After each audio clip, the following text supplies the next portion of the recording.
Ini yang ditunggu. Timnas Indonesia U20 bisa mencetak gol. Apapun hasilnya di Piala Asia U20 nanti, yang penting mencetak gol. Seperti yang saya bilang di video sebelumnya. Kali ini saya akan ceritakan kemenangan Indonesia lawan Suriah kemarin. Tonton di video ini.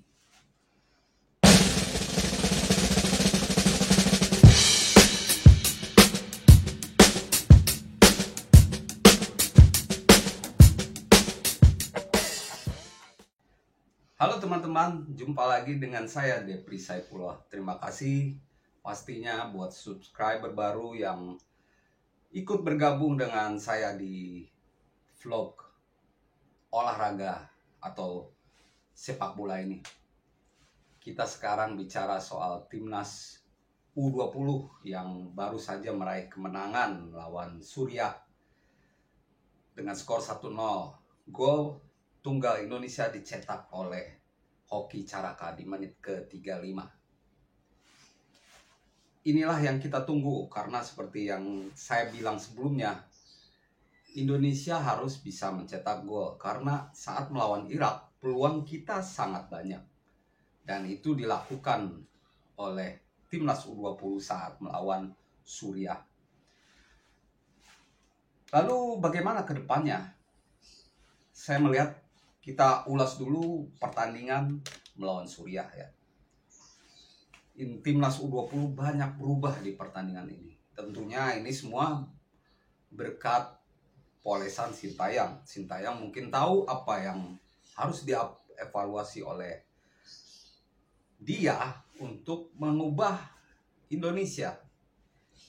Di pertandingan ini Indonesia menggunakan formasi 4-4-2, di mana Donitri terkadang mundur ke belakang, saat bertahan, sehingga formasi bisa berubah menjadi 5-3-2. Inilah yang saya inginkan sebenarnya dari timnas U20. Dari saat melawan Irak, Indonesia kurang disiplin saat bertahan. Berdasarkan statistik dari lapang bola, Indonesia memang tidak ngotot menguasai bola. Penguasaan bola kalah hanya 48%, sedangkan Suriah 52%. Tapi jumlah tembakan dan jumlah tembakan ke arah gawang sama, 4 dan 2. Lalu jumlah passing masih kalah sedikit, sekitar 195.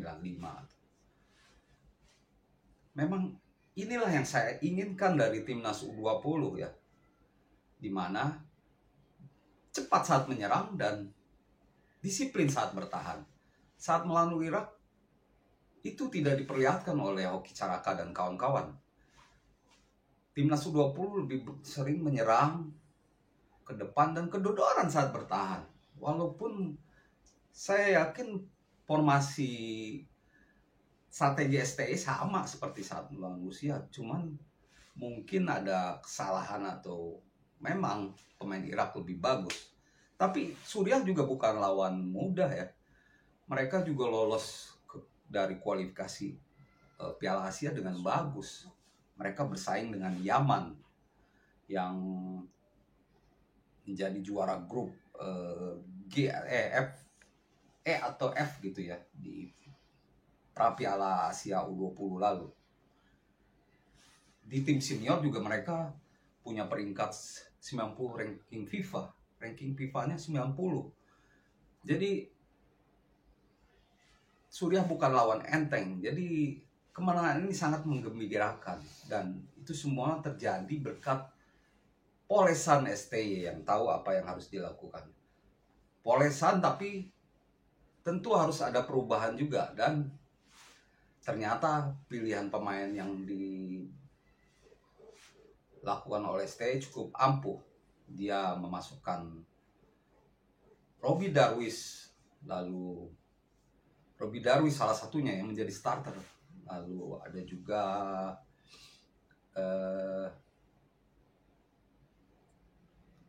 Ferdiansyah ya. Hanya saja Ferdiansyah tidak bisa melanjutkan pertandingan.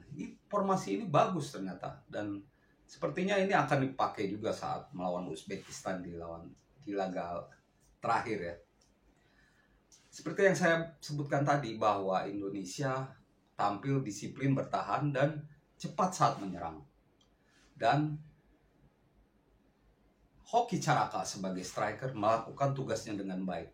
Sat set langsung dia berhasil mengubah satu peluang, sebuah fast break, sebuah serangan balik cepat yang dari Arkan Fikri, dan dribble sendirian dan mengambil putusan untuk melakukan tembakan dengan kaki kiri.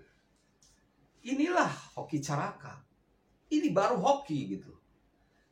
Tidak seperti yang teman-teman bayangkan di judul. Hoki, maksud saya ini adalah hoki namanya, bukan hoki keberuntungan. Indonesia tidak menang beruntung, tapi Indonesia menang karena strategi dari Sintayong bagus, mampu mematikan Suriah dengan baik.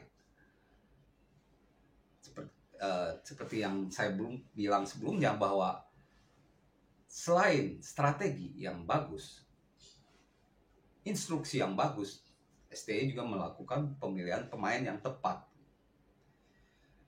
Kedepannya tentu pilihan pemain ini harus dipertahankan hingga melawan Uzbekistan.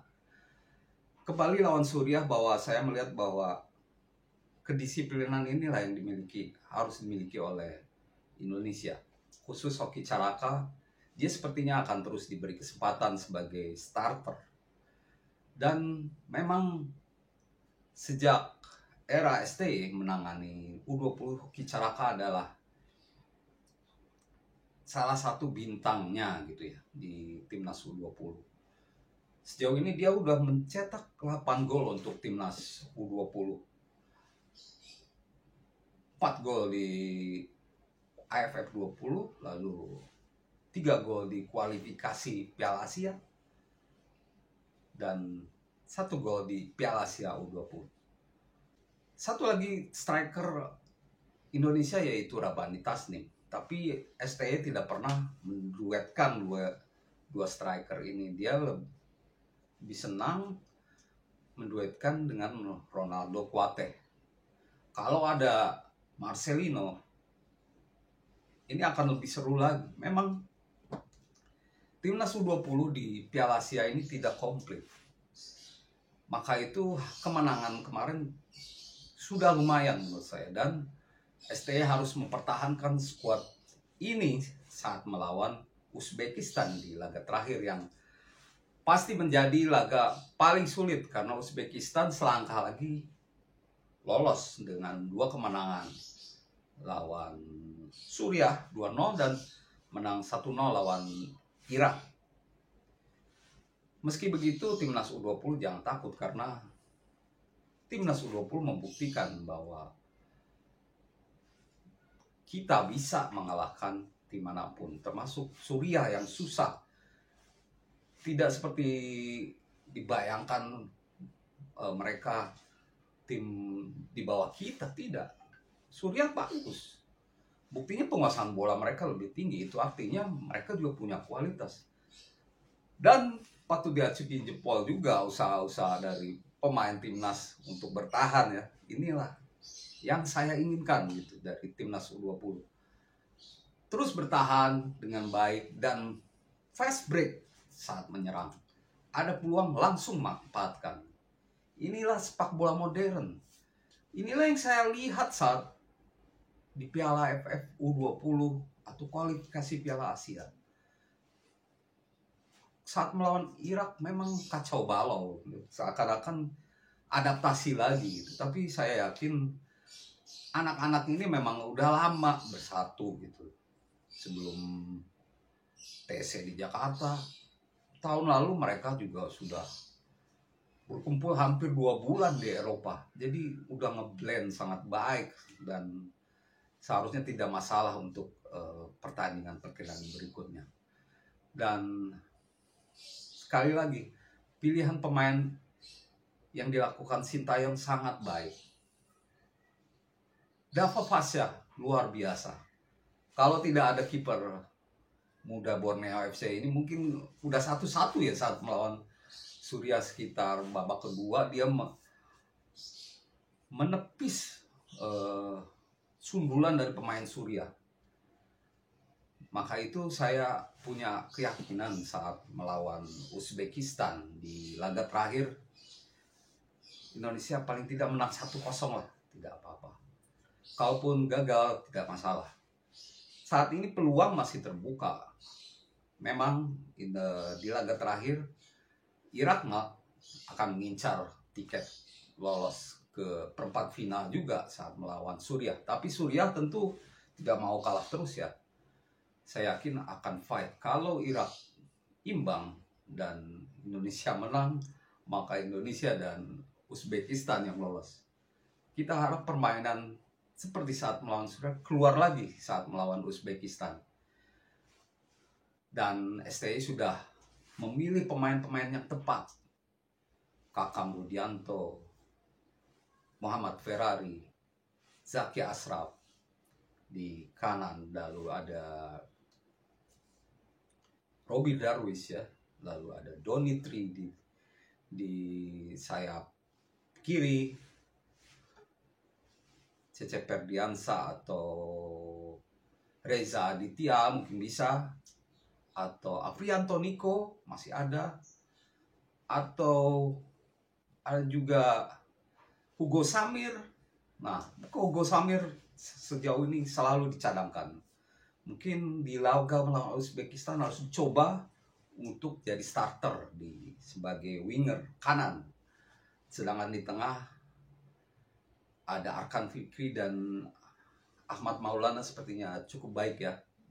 Di depan Ronaldo dan Hoki Caraka jadi pilihan yang pas. Semoga timnas U20 tetap menampilkan permainan seperti lawan Suriah sehingga paling tidak merepotkan Uzbekistan meski sulit ya, karena Uzbekistan tuan rumah dan tim terkuat seperti di turnamen ini, di grup ini ya, di grup A. Dan tentunya Sintayong harus melanjutkan apa yang sudah dilakukan saat melawan Suriah, dan pemain tetap disiplin seperti saat lawan Suriah. Dan pastinya harapan itu masih ada. Oke. Demikian teman-teman ulasan saya soal timnas U20, kiprah mereka di Piala Asia U20 ini. Walaupun tanpa beban karena bakal tampil juga di Piala Dunia, timnas U20 harus ngotot. Dan saya pikir kalaupun misalkan Indonesia lolos, grup ini juga agak diuntungkan karena posisi ketiga kemungkinan akan lolos karena Indonesia kan sudah lolos gitu.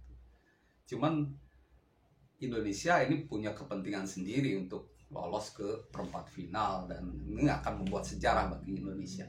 Terima kasih teman-teman. Jangan lupa share, klik like, dan salam olahraga.